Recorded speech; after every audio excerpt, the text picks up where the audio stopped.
நன்மை கண்டீர் என்னை அழைத்து உயர்த்தி வைத்தீர்.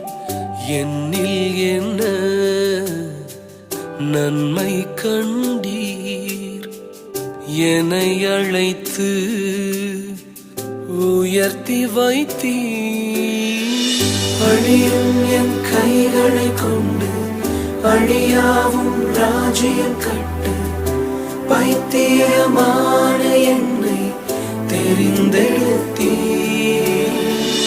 அழியும் என் உதடுகள் கொண்டு அழியாவும் வார்த்தையை சொல்ல எத்தனாய் வாழ்ந்த என்னை பிரித்தெடுத்தீர்.